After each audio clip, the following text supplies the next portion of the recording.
Time flies. Every time I think that I just like recorded something and put it on Substack, then I say, oh, it was almost like a week ago. Well, I'm not really counting time because I'm actually going against the clock. I have good news. I sent to the printer a couple of mock-ups of my book just to make sure that the printing is going to be good. And I still have a few pages to finish, but I do have a date in mind for the people who have bought the book to have it in your hands. And I'm very, very happy that you have been waiting all this time.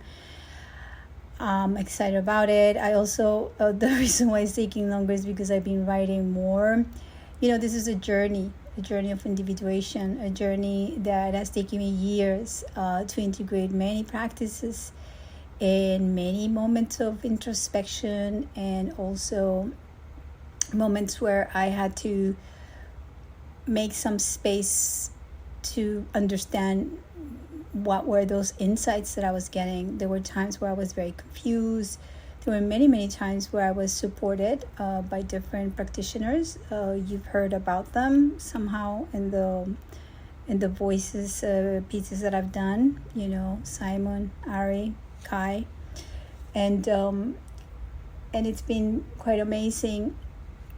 Also because I have the support of the people that I facilitate for the study groups. And yes, I know I haven't finished those recordings. They will come, but I realize that I cannot spread myself too thin. So this is where I am right now, just totally focused on the book. And once I get it out there, then I'm just going to focus on all the other recordings and how to promote the book. And I'm actually going to start recording with other people for different kind of podcasts so I can promote my book. I'm excited about a couple, actually 3 of them that are coming. I won't say anything until I have not recorded those because I'm a little bit superstitious. I don't want to jinx anything. But anyway, so here I am. I have a lot of energy. The astrology is absolutely insane in a good way, but also like, I don't want to use the word scary, but it is quite intense. The thing is that how the planets are in my chart is almost like I knew that this was coming for months, and I've been preparing, like creating a structure, making strategies to make use of this fantastic energy that we will all have available. Only that in my chart is actually supporting me in ways that it's quite amazing. So I've been waiting for it this week. We're gonna have tomorrow. Mars actually is conjunct right now. I'm looking at the chart that it is happening right now. So we have Mars in balsamic phase with Jupiter, and I guess in a few hours it's just going to have the conjunction and then a new phase. So I think the last time that they met must have been, I looked at it this morning, it was May 20 something 2022, but they met in Pisces. No, it was in Aries, beginning of Aries. So whatever started end of May 2022 is ending at this moment, and it has to do with ways that you wanted to initiate different kind of ideals. Like, what was the ideal of a free individual person? What was for me in 2022? I changed a lot in the last 2 years. I actually got into a very specific journey, and I'm still changing. Actually, what's happening with me right now is like a lot of things are stirring inside of me that have to do with ideologies. I'm just reading. I went down the rabbit hole of the history of communism and wokeism, and God only knows, like, only programming. I'm interested in language and programming, and what I found is like a lot of discrepancies in my upbringing and ways of thinking. And I'm also questioning the language that I use and the language that is being used in order to indoctrinate, manipulate, or as James Lindsay says, to groom other people. Because now this is the interesting thing, is like we're getting such a sophistication in the language that we don't even understand what we say anymore because it has a different meaning. And the way we were connected to certain words meant something 20 years ago, but now it means something else. like that's, I'm going to give you a couple of words so you think about it, like the way they're using for identity politics the word equality, or they're using diversity. I can't use those words anymore without knowing what they actually really mean. Because before, if you would say the word diversity, it referred to something that it was different from you. But now this diversity, it's more related to the idea of creating an opponent, like, how should I put it? Make something stand out in a way that is so different that you have to integrate it. But then the whole energy is concentrated on those things that are odd, as opposed to integrate and kind of find something in between, a place for emergence. What I feel is like what's happening with identity politics, and I'm not going to go very deep into that because I don't want to make this politically boring for some people, although for me it's like, it's giving me a lot of energy, to be honest. But so I was saying, like, words are so important. They not only have meaning, but they have a frequency, and if we relate to these words in a different way, that what we think they really mean right now, it's almost like we are part of a program. We're being basically programmed. So this conjunction of Mars and Jupiter in Gemini, it's accentuating a lot that like quest to initiate a new way of understanding our ideals. And you probably have felt a little bit the energy of like a lot of things that you want to inquire, or places you want to go, like, you know, it's the explorer. And it depends where it falls in your chart. In my chart, it falls in the 5th house, so it's actually one of the reasons why I chose this summer to publish my book, because it is really very much about like how I'm going to project myself out there creatively and expand that creativity in different ways with the word, as opposed to, although we're going to have some illustrations in the book, but it's another way of expressing myself and my individuality creatively through the word. Now we will have in the next few days Jupiter square Saturn. Saturn is in Pisces, and it's exactly on my Chiron. And so I'm given the opportunity, probably I spoke about this before, I'm given the opportunity to actually take some time, Saturn, to really try to establish like a strategy and like a slow little acts that are aimed to a specific destination.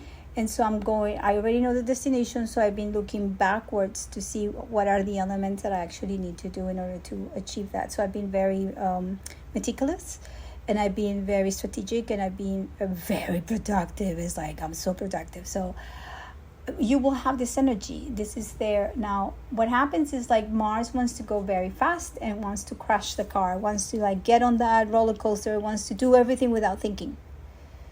It's like, it's this little kid that really, really is not thinking, because Mars cannot think. Mars is initiation. It's the energy, is fire. It's just, I want to go. And because it is in Gemini, it's like a mind kind of thing. It's like, it's this impulsiveness of thought and also speaking up. But then there's probably going to be something that is limiting that impulse, because Saturn, when it's not supporting, is limiting. When things are not there, mature enough, they have not developed, Saturn becomes a limitation. So you will feel this energy as a restriction, and it can come from outside of you. It can come from something that is a social construct, whether it's like an institution or something that you're working on with other peers and something. But so the interesting thing right now that we're giving the opportunity is like, do slow down and check with yourself if those things that you want to do are actually fulfilling your soul purpose. Because if it does, then, and it requires a little bit of effort, you know, why not make that change and take the energy to a direction that is actually productive. And it can be an expansive, but without overextending yourself to a place that you're selling yourself short. That's what I'm trying to say. So you can be very eager to start something, but if you are not paying attention of the process of all this steps to get to a location or a situation, then you're probably going to miss the boat, or going to miss the opportunity to make these things in a way that they could last for a long time, because we started a new cycle, right? Well, I also wanted to talk a little bit what's going on in the outside world, and I want to ask you 3 questions to see if you're feeling towards getting more inside of yourself and not wanting to be in the outside world. Would you like to kind of be more in a state of reflection and not connection with others? Or would you like to actually feel the courage to be out there and be participant of that which is unfolding right now? I find it that it's very interesting that we are in the limbo or the threshold, and the opportunity that we have right now is to be able to create something, whatever we want, because that Saturn in Pisces is giving you the possibility to reshape your life. But it is all very important that you do it with your own sense of awareness. So that's where I have. Let me see what else I want to share this week. I don't have that many news, because what I'm cooking is kind of like something that it is important for me. I'm not ready to share yet, other than the book, other than the excitement that I have right now. I have so much energy, it's ridiculous. And I know what it is. It's like, because I'm writing the last bits of the book, I started to realize how important this book has been for me, because I've given myself the space and the time and the opportunity to be able to tell a story. Even if only one person reads the book, is fine with me. I made a little mock-up. It's quite like a beautiful pocket book that you can take with you. Has illustrations. You don't have to read it from A to Z.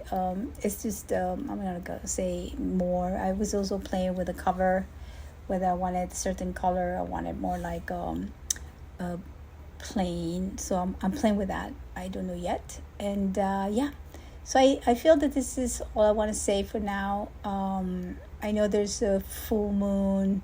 Oh yeah, I could speak a little bit about the full moon of Monday, which is going to be, let me just look at the chart. It's going to be an intense full moon, I have to say, because we're going to have a square. So it's August 19 is the full moon. And, oh yeah, of course, this is it's going to be a crazy one. So we have the sun, Vesta, conjunct in Leo at 27 degrees. And the moon is going to be 27 degrees of Aquarius. That's where I believe the United States moon is there too. And guess what? That's the first day of the DNC. We don't know what's going to happen over there. And we have Uranus and this fixed star called Algol making a square. So again, sudden shocks could destabilize a little bit the joy of being. I'm not predicting anything. I'm just saying that get ready this week to probably change the course of things. I'm personally not being too attached to things. I'm just basically allowing things to unfold. So I'm not too attached to anything. And I also see that that day the sun and Vesta and even Mercury, because the Mercury is going to be conjuncting the sun as well, and Mercury is retrograde. They're creating a yacht with Pluto and Neptune. So there's something that could happen that you cannot foresee, like a blind spot, where there is something that you cannot see, but it has some words that might be spoken and misunderstood that could actually create something unexpected, and it will be surprising. The same way, it is very important to know that these changes that are happening in the collective and in your personal life are all related. So if you are vibrating at a certain frequency where things are not happening because you seem to be clashing with the world and with everything, things are not really happening, my suggestion is like you kind of reconnect again and realign with your energy, so the energy of the world around you is going to be resonating with where you are. So if you feel that everything is chaotic, it's because you're actually resonating at that level with the collective.